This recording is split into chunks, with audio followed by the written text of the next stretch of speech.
Yo, what's up, guys? Dragon Ball Dave back with my second Dragon Ball Daima video. Just gonna talk about it, share my thoughts.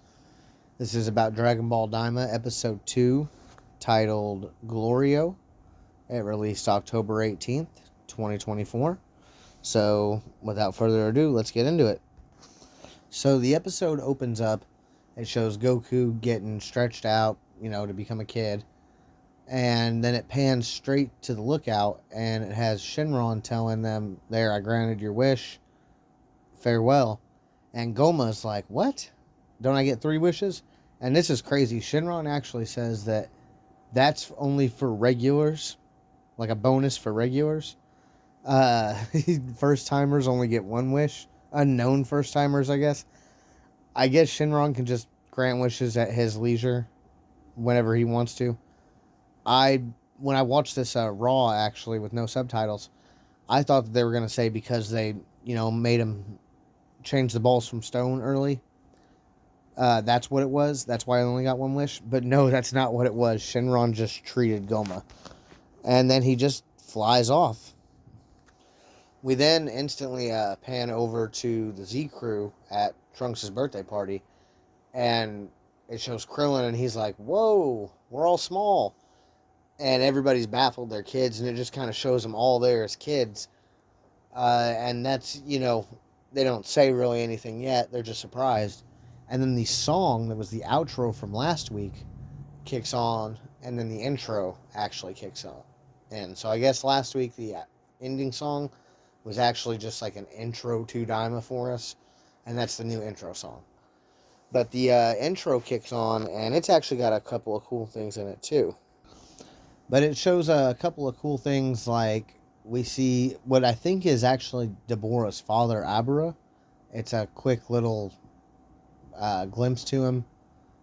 But he's like behind the Kaioshin, or I'm sorry, Degasu and Dr. Irinsu, and Goma's in the middle, and then Deborah and Abra are in the back. But I thought that was neat. We see Vegeta go Super Saiyan. That was cool. Lots of flashes in the demon realm there. They have the one little panel, I guess, that pops up there, and it has Irinsu, Degasu, and Kaioshin all together. And I already said I think that Irinsu and Degasu are Makaioshin. And I'm going to get into that a little bit more later, because I feel like it's all but confirmed. You know what I mean? So, after the intro goes, we go back to the lookout, and when we get there, Goma is just livid that, that happened, that Shenron dipped out on him after 1 wish. He says he would have just wished for the evil third eye. And then one of my complaints about last episode was, why didn't he just order Neba to do that with the Demon Realm balls or whatever? Like, why didn't he just order the Tamagami to stand down? Well, he does actually tell Neba right at the beginning here, can't you gather the Dragon Realm the Demon Realm Dragon Balls like that? And Neba says he could, but they'd have to fight the Tamagami and win. So I'm not sure if he can control the Tamagami, or if it's like something that's built into them that no matter what, to get the ball, you have to fight them for it, regardless of what it is. I'm not sure, but he then asks Goma then asks Neba to, we'll do that again then, bring those Dragon Balls back. And Neba says that not even he can do that twice. So I thought that was kind of interesting.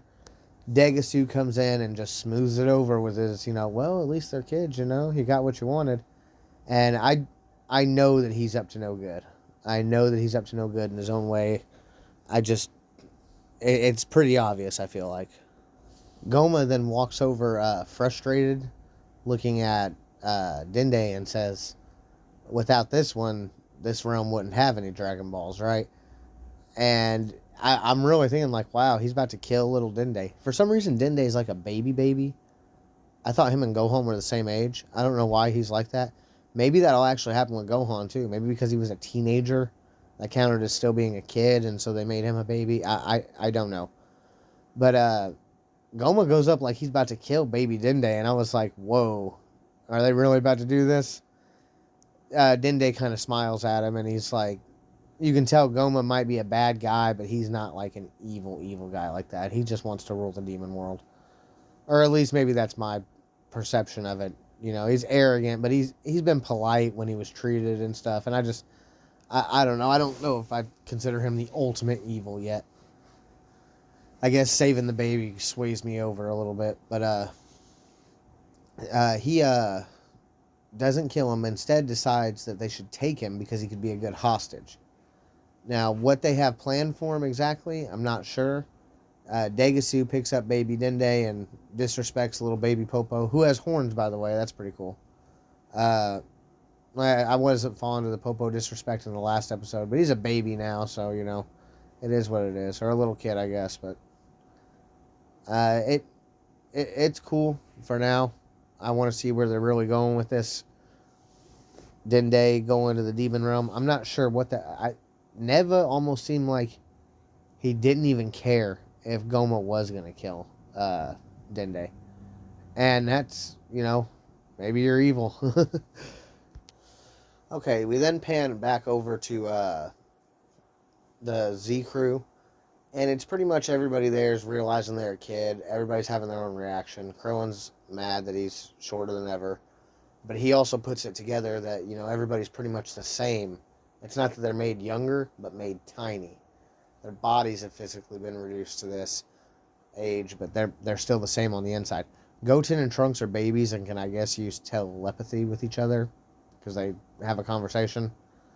Chi-Chi and Bulma don't mind that, you know, their skin's so smooth now. Everybody's here except there was actually a couple of people I noticed weren't here. You know, Tien and Chaozu aren't here, and neither is Lunch or Launch, whatever you want to call her. Yajirobe's not here, and Korin's not here. Now, we're going to see Korin later, but we'll get to that when we get to it.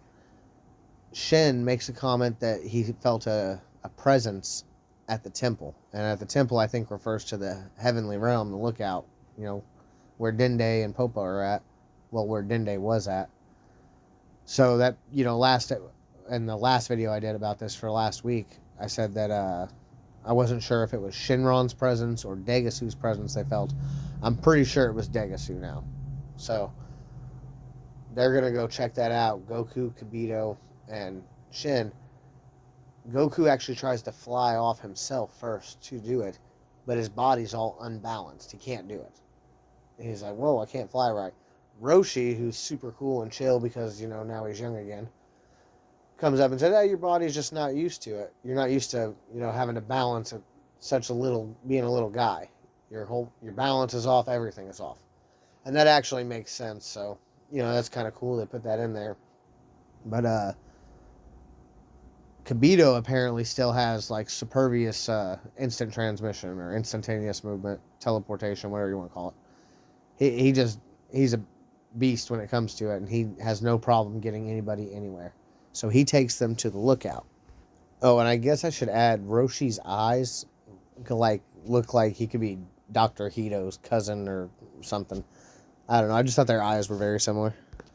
Back on the lookout, Popo tells Goku, Supreme Kai, Kibito, and Piccolo, who came along, that people with pointy ears that said they were from the demon realm came and kidnapped Dende. He then says that one of them looked like the Kaioshin, the Supreme Kai, and says that his name was Degasu. Kibito then says that Degasu is the younger brother of Shin, to which Goku's like, whoa, you have a younger brother? And Shin's like, yeah. Then Popo says that there was a short, arrogant guy also, and when he describes him, Shin instantly kind of figures out that's Goma that he's talking about.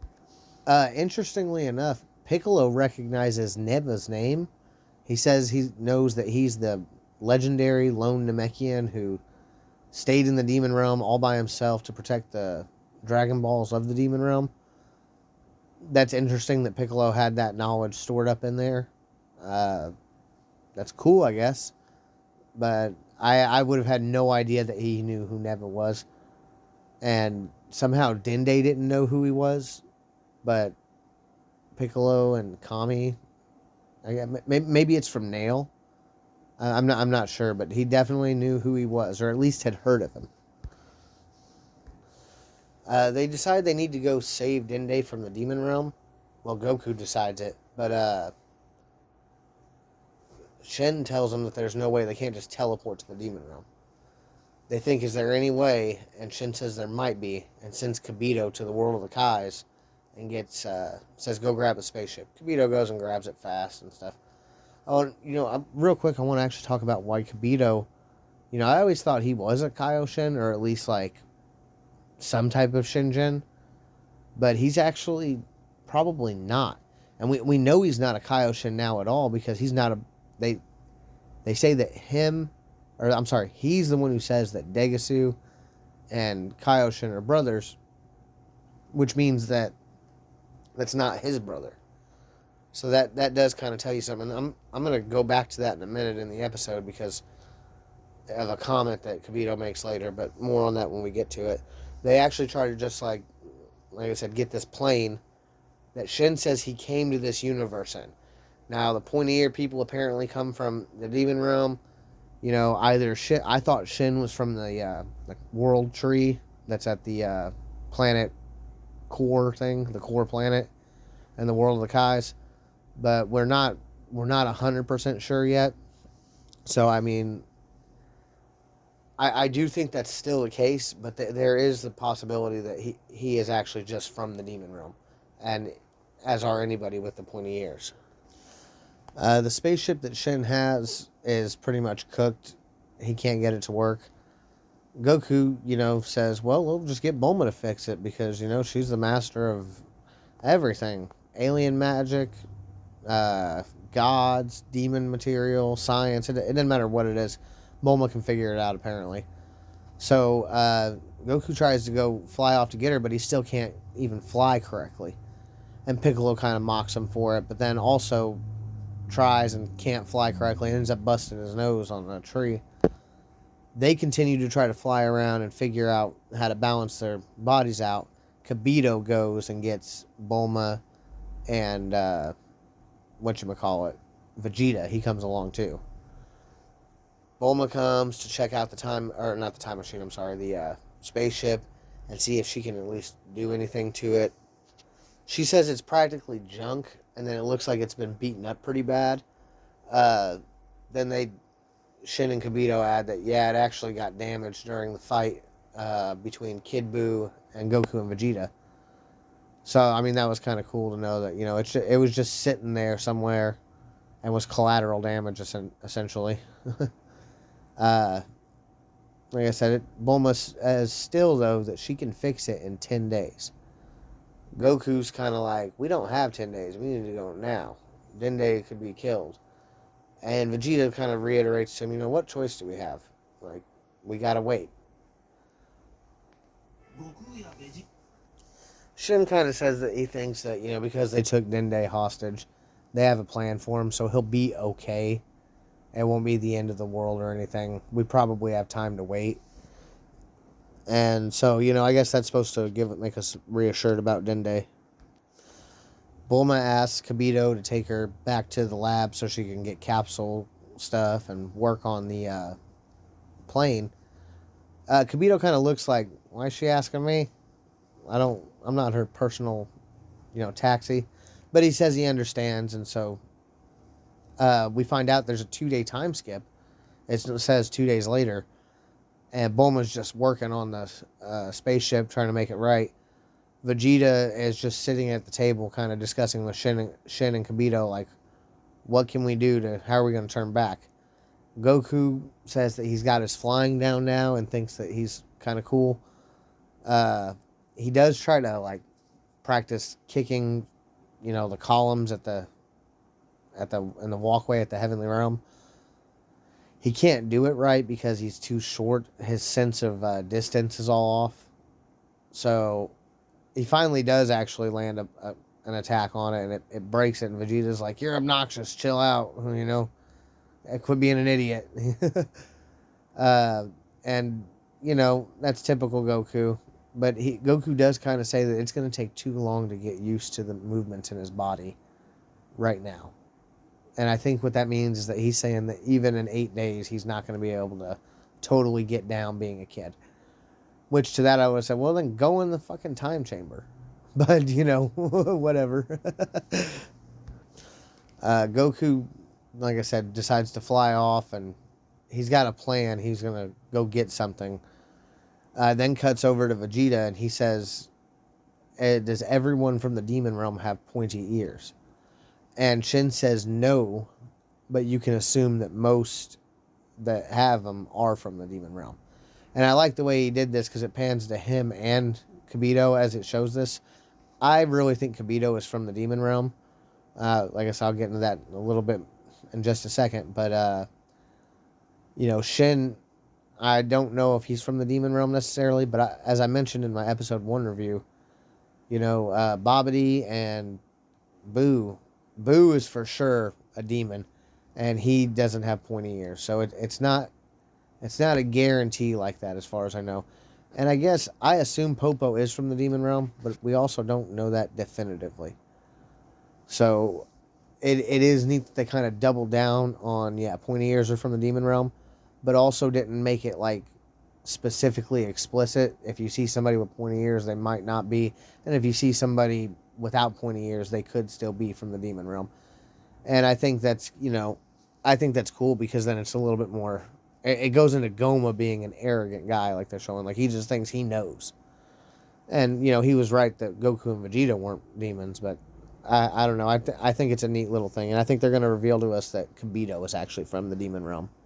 Because he says that, long ago, people from the demon realm, some of them sought freedom, some of them went out to rule other planets.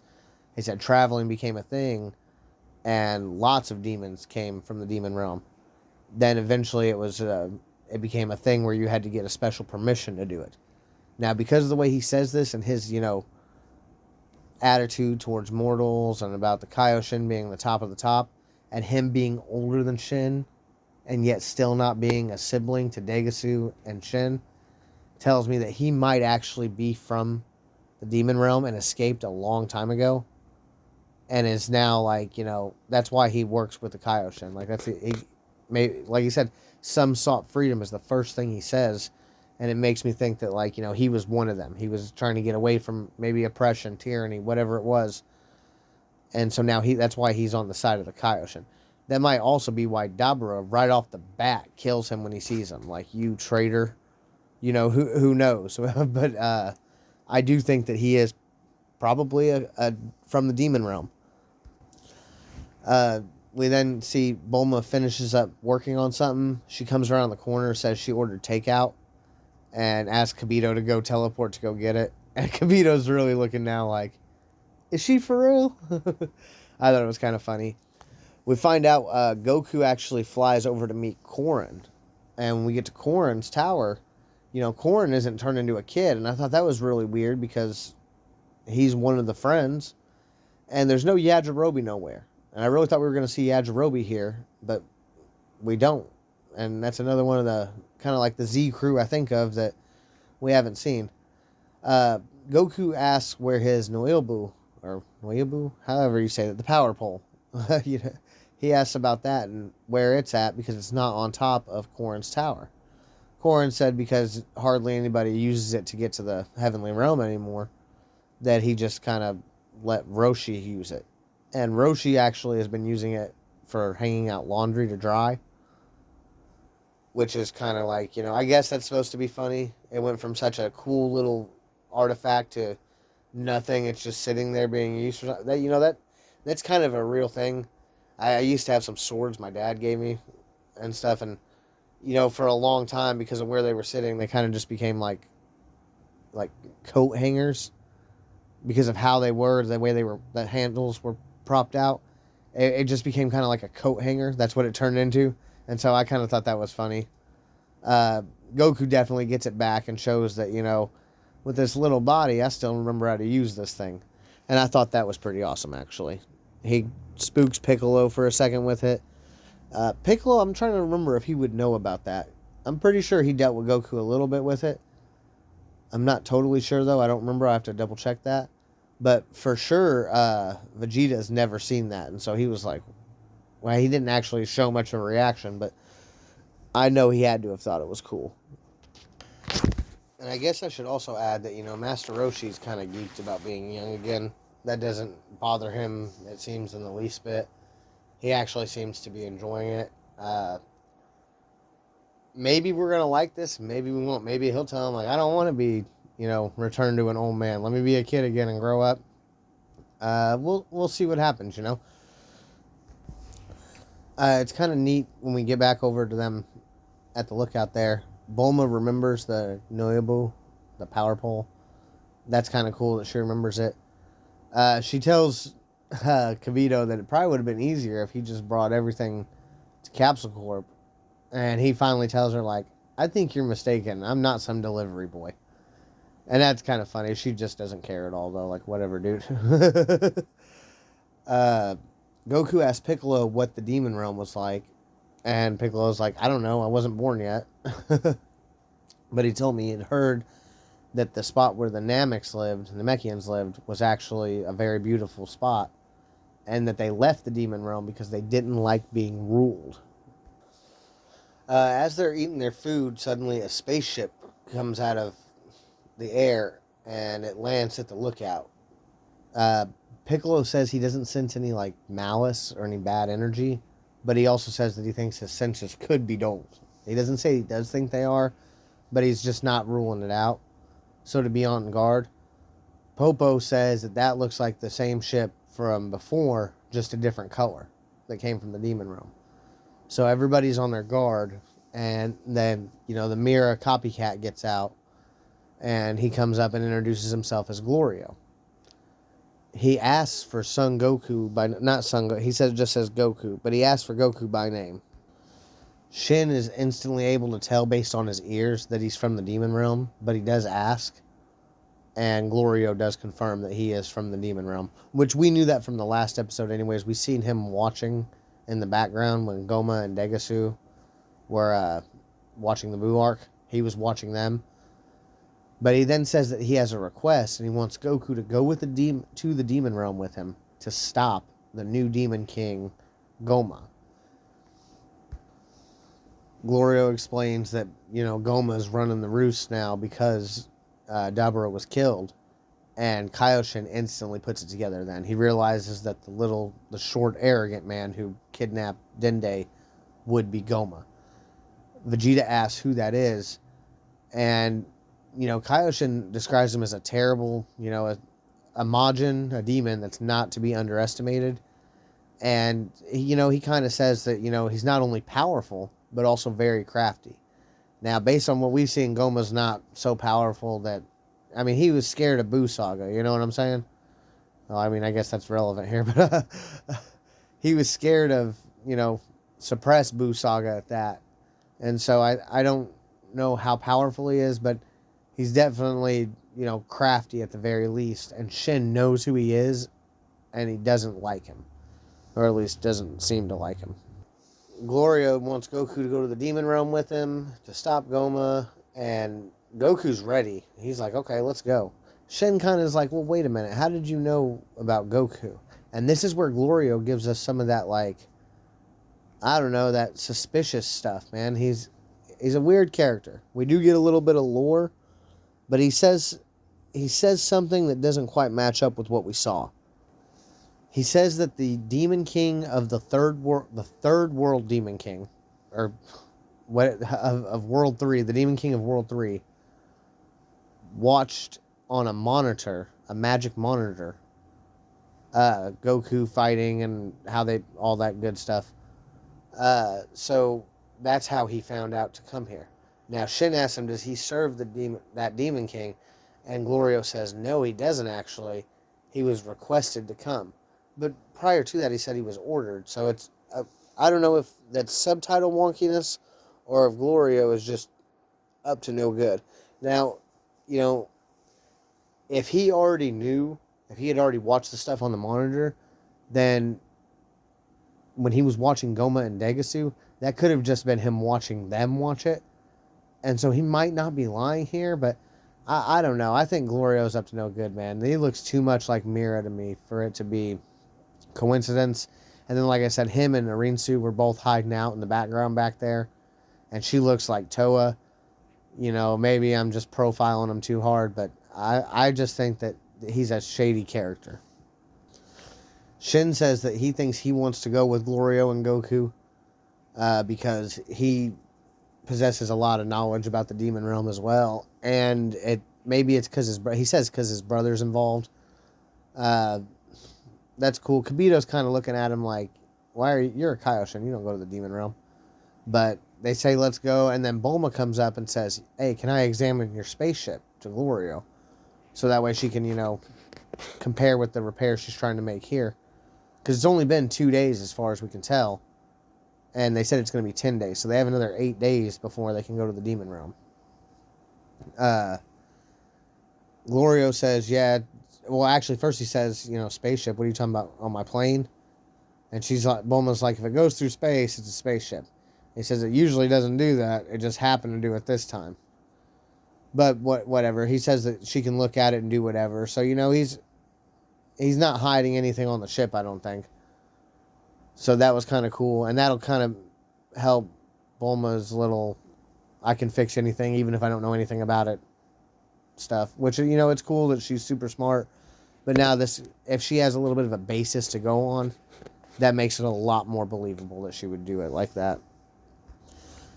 Shin warns Goku while Glorio's watching Bulma that we shouldn't lower our guard around him because he shouldn't have known that they were kids. And that's kind of what I was just talking about, Glorio being a little bit suspicious.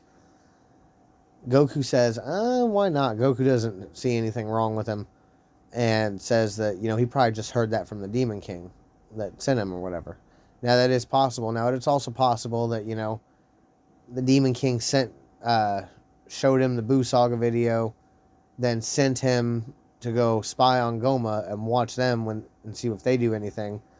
And that's how he knew about the kid. So, like I said, he doesn't actually have to be a bad guy, but I think he's very suspicious. Bulma says that what she learned from Glorio's ship will actually help her expedite the repairs, so she'll be done sooner than expected. Shin, Glorio, and Goku go to leave. Vegeta says he's coming too. Glorio and Shin kind of tell him there's not enough room and just come when Bulma finishes the ship. I don't know if that's something funny on Glorio's part there. Because Vegeta's like, I'm a kid. We can all fit in there. But, Shin kind of shuts him down and Vegeta doesn't push it. We still haven't seen Vegeta fly yet, so I think he should probably train a little bit and practice. He's worried about being stuck as a kid forever if they don't go deal with this. So, he'll be there eventually, I'm sure. But as of right now, it's just Goku, Shin, and Glorio that are getting in the spaceship to go to the Demon Realm, or airplane as Glorio called it. And the episode ends with, the three of them flying off and then, boom, teleporting to, I guess, the Demon Realm. This was actually a neat episode. I enjoyed it. I don't know if I enjoyed it as much as the first one, but the lore building that Daima is giving us is just crazy, out of this world. One of the issues I had with the episode last week was directly followed up on in this, and so I think that, that's awesome. The intro being, I like the outro music last week. I thought it was great. It won me over. That is the intro now. The outro now hasn't exactly had the same effect on me. And for some reason, Crunchyroll doesn't have, just even the title of episode 2 on here. Now, maybe Netflix later on will get it, but I don't even have the title for, episode 3. And so I thought that was kind of like, well, what the heck.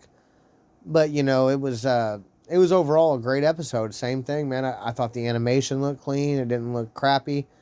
All the characters seemed likable. I was disappointed to not see Tien, Chaozu,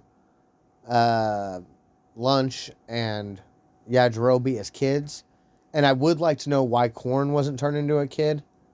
Because if they don't think he's one of their friends as often as he helped them, then they're just kind of petty. But, whatever. I did enjoy Dragon Ball Daima. I'm getting a kick out of it. And I can't wait for next week's episode. So, let me know what you think about it.